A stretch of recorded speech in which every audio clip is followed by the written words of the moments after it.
இன்றைக்கு நாம் தியானிக்க இருக்கிற வசனம் சங்கீதம் 113 அதிகாரம் 7வது வசனம். அவர் சிறியவனை புழுதியிலிருந்து தூக்கி விடுகிறார், எளியவனை குப்பையிலிருந்து உயர்த்துகிறார். இன்னைக்கு கர்த்தர் சொல்லுகிறார், சிறியவனை புழுதியிலிருந்து தூக்கி விடுகிறாராம், எளியவனை குப்பையிலிருந்து உயர்த்துகிறார். அப்போ தேவன் சிறுமைப்பட்ட நிலையில இருக்கிறவங்களை, எப்படிப்பட்ட நிலையில இருந்தாலும் அவங்கள புழுதியில கடக்கிறவங்கன்னா ஒருவரும் அவங்கள மதிக்காத நிலையில, கண்டு கொள்ளாத நிலையில இருக்கிற அவர்களை தேவன் புழுதியிலிருந்து தூக்கி விடுகிறாராம், எளியவர்களை குப்பையிலிருந்து உயர்த்துகிறார். எளிமையான ஸ்தானத்துல இருக்கிறவங்க, இன்னைக்கு எத்தனையோ பேர் கூட எளிய நிலைமையில இருந்து உயர் அதிகாரிகளாய் உயர் பதவிகள்ல அவங்க எல்லாம் உட்கார்ந்து இருக்கிறத நம்ம பாக்குறோம். அப்படி தேவன் ஒரு மனுஷனை தரித்திரம் அடைய செய்யவும் ஐஸ்வர்யம் அடைய செய்யவும், ஒருவனை தாழ்த்தவும் உயர்த்தவும் கர்த்தருக்கு வல்லமை உண்டு. அவர் சிறியவனை புழுதியிலிருந்து எளியவனை குப்பையிலிருந்து உயர்த்துகிறார்.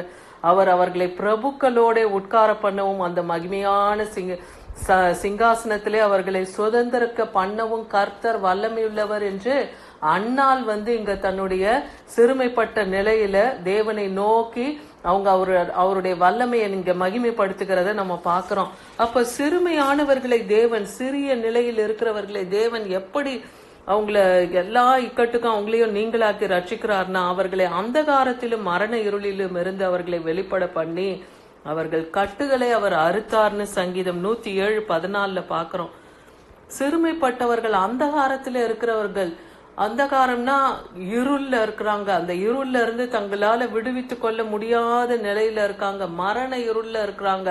அப்படிப்பட்டவர்களை கர்த்தர் இன்றைக்கு அத்தகைய மரண இருளில் இருந்து அவர்களை வெளிப்பட பண்ணி அவர்கள் கட்டுகளை அவர் அறுக்க வல்லமையுள்ள தேவனா இருக்கிறார். அப்போ தேவனை நோக்கி நாம் கூப்பிடும் பொழுது நம் சிறுமைப்பட்ட நிலையிலிருந்து நம்மையும் அவர் உயர்த்த வல்லமையுள்ள. இன்னைக்கு எத்தனையோ வேலை ஸ்தலங்கள்ல திறமை உள்ளவர்களா இருந்தாலும் அந்த திறமைக்கு மதிப்பு கொடுக்காம அவங்கள தாழ்த்தி போடுகிற உயர்மட்ட அதிகாரிகளை பார்க்க முடியும். அப்போ அந்த எல்லைகளில் எல்லாம் கர்த்தர் அப்படிப்பட்ட சிறுமைப்பட்டவர்களை தேவன் உயர்த்த வல்லவர். ஏன்னா அவர் பலவான்களை ஆசனத்திலிருந்து தள்ளி தாழ்மையானவர்களை உயர்த்துகிறார்னு லூக்கா 1:52 பாக்குறோம். பசி உள்ளவர்களை நன்மையினாலே நிரப்பி ஐஸ்வர்யம் உள்ளவர்களை கூட தேவன் வெறுமையாய் அனுப்பிவிட்டார்னு வேதவசனம் சொல்லுது. அப்போ கர்த்தராலே கூடாத காரியம் ஒன்றுமில்லை. அவர் பலவான்களை ஆசனத்திலிருந்து தள்ளி தாழ்மை உள்ளவர்களை அவர் உயர்த்துவார். இன்னைக்கு அப்படிப்பட்ட நிலையிலே உங்க வேலை செய்யும் ஸ்தலங்கள்ல அப்படிப்பட்ட நிலையில நீங்க இருக்கிறீங்களா? கர்த்தர் உங்களை உயர்த்த அவர் வல்லமை உள்ளவரா இருக்கிறார். அவர் சிறுமையிலும் எளிமையிலும் உங்களை காண்கிற தேவனா இருக்கிறார். அவர் நீதிமான் மேல் கர்த்தருடைய கண் நோக்கமா இருக்குது, அவருடைய கண்கள் அவர் மேல் நோக்கமா இருக்குது. அப்ப அவர்களை தேவன் உயர்த்த வல்லமையுள்ளவரா இருக்கா. நீ இன்றைக்கு உண்மையும் உத்தமமாய் நீதியும் நியாயத்தையும் நடப்பித்து கொண்டு உன் வேலை ஸ்தலத்திலே நீ காணப்படுவாயானால் உன் சிறுமையை தேவன் நீக்கி உன்னை அந்த எளிமையான நிலையிலிருந்து உன்னை உயர்ந்த ஸ்தானத்திலே உட்கார பண்ண தேவன் வல்லமையுள்ளவரா இருக்கிறார். 2 சாமுவேல் 7:8 அதிகாரம் 8-9 வசனத்துல பாருங்க, இங்க தாவீதை குறித்து சொல்லப்படுது. தாவீது ஆடுகளுக்கு பின்னே மேய்த்து கொண்டிருந்த ஒரு சிறுவனா இருந்தார். ஆனா கர்த்தருடைய பார்வையிலே அவர் அருமையானவராக இருந்தார் இல்லையா? அப்படிப்பட்ட அவர் கூட பிறந்த 7 சகோதரர்கள், இவர் தான் 8வது பிள்ளையா இருந்தார். ஆனா இவர் சிறு பிள்ளையா இருக்கும் போதுல இருந்து ஆடுகளை மேய்க்கிறவரா இவரை அந்த குடும்பத்துல வைத்திருந்ததை பாக்குறோம். அப்படிப்பட்டவரை, சிறுமைப்பட்ட நிலையில இருந்த தாவீதை தேவன் ராஜாவாய் உயர்த்தினார். இஸ்ரவேல் ஜனங்களுக்கு அவர் ராஜாவாய் உயர்த்தினார். இதான் வசனம் சொல்லுது பாருங்க இங்க. இப்போதும் நீ தாசனாகிய தாவீதை நோக்கி சேனைகளின் கர்த்தர் சொல்லுகிறது என்னவென்றால், நீ இஸ்ரவேல் என்கிற என் ஜனங்களுக்கு அதிபதியாய் இருக்கும்படி ஆடுகளின் பின்னே நடந்த உன்னை நான் ஆட்டு மந்தையை விட்டு எடுத்து நீ போன எவ்விடத்திலும் உன்னோடு கூட இருந்து உன் சத்துருக்களை எல்லாம் உனக்கு முன்பாக நிர்மூலமாக்கி பூமியில் இருக்கிற பெரியோர்களின் நாமத்துக்கு ஒத்த பெரிய நாமத்தை உனக்கு உண்டாக்கினேன் இங்க கர்த்தர் சொல்லுகிறார். அப்போ சிறுமைப்பட்ட நிலையில் இருந்த தாவீதை கர்த்தர் ராஜாவாக உயர்த்தினார். சாமுவேல் தீர்க்கதரிசியை கொண்டு அவரை எண்ணெயினாலே அவரை அபிஷேகம் பண்ணி அவரை ராஜாவாக உயர்த்தினதை பாக்கிறோம். அப்ப சிறுமையான நிலையில் இருக்கிறவர்களை தேவன் உயர்த்த வல்லமையுள்ளவர். நாம இன்னைக்கு நினைக்கிறோம் கிழக்கிலும் மேற்கிலும் இருந்து எந்த திசையிலும் நமக்கு ஜெயம் வந்துடும் நினைக்கிறோம். ஆனா வசனம் சொல்லுது சங்கீதம் 75:6-7 பாருங்க, கிழக்கிலும் மேற்கிலும் இருந்து வனாந்திர திசையிலிருந்தும் ஜெயம் வராது. ஏன்னா தேவனே நியாயாதிபதி. அவர் ஒருவனை தாழ்த்தி ஒருவனை உயர்த்துகிறவர். அப்ப தேவனிடத்துலதான் அந்த ஜெயம் இருக்குது. இன்னைக்கு சிறுமைப்பட்ட நிலையில இருக்கிறவங்க, நீங்க உயர் அதிகாரியினால நெருக்கப்பட்டிருக்கீங்களா? இல்ல நீங்க வசிக்கிற இடத்துல கூட நீங்க சிறுமைப்பட்டு தாழ்த்தப்பட்ட நிலையில இருக்கலாம், பரியாசம் பண்ணப்பட்ட நிலையில இருக்கலாம், நிந்தைக்கு உட்பட்டவர்களா இருக்கலாம். ஆனா கர்த்தரை நோக்கி கூப்பிடுங்க. அப்ப ஏன்னா தேவன் நித்திய நியாயாதிபதியா இருக்கிறார். அவர் நீதி செய்கிற தேவனா இருக்கிறார். அவர் ஒருவனை தாழ்த்தி ஒருவனை உயர்த்த வல்லமில்லை. உங்களை பரியாசம் பண்ணுகிறவர்களுக்கு முன்பாக தேவன் உங்கள் நிந்தையை நீக்கி அந்த எல்லையிலே உங்கள் பேரை பெருமைப்பட்டவும் கர்த்தர் வல்லமையுள்ளவரா இருக்கிறார்.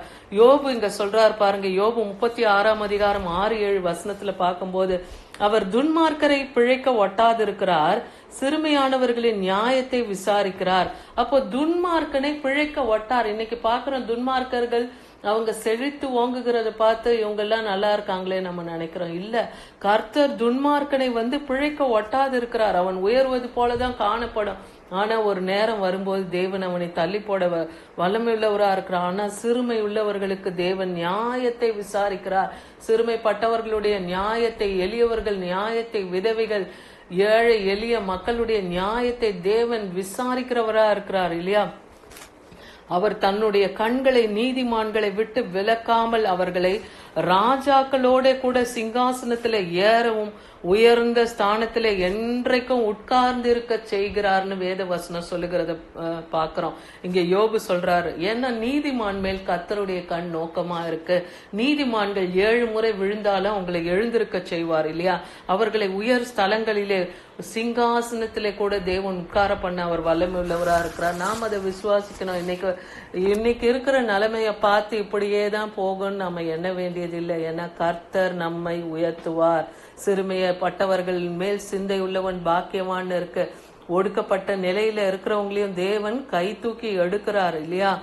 அதான் அப்ப தேவனை நோக்கி நாம கூப்பிடுகிறவர்களா இருக்கணும். எபேசியர் 1 அதிகாரம் 20-21 வசனத்துல பார்க்கும்போது, எல்லா துரைத்தனத்துக்கும் அதிகாரத்துக்கும் வல்லமைக்கும் கர்த்தத்துவத்துக்கும் இந்த இம்மையில் மாத்திரம் அல்ல மறுமையிலும் பெற்றிருக்கும் எல்லா நாமத்துக்கும் மேலாய் உயர்ந்திருக்கத்தக்கதாக அவரை உன்னதங்களிலே தம்முடைய வலது பாரத்திலே உட்காரும்படி செய்து, பிதாவாகிய தேவன் குமாரனுக்கு இந்த உலகத்திலே சகல அதிகாரங்களையும் கொடுத்து, அவரை எப்படி மரண குழியிலிருந்து பிதாவாகிய தேவன் கரம் தூக்கி எழுப்பி அவரை ஜீவனுள்ள தேவனாய் இன்றும் அவருடைய வலது பாரத்திலே உட்கார பண்ணின தகப்பனுடைய மகத்துவத்தை நாம பார்க்கிறோம்.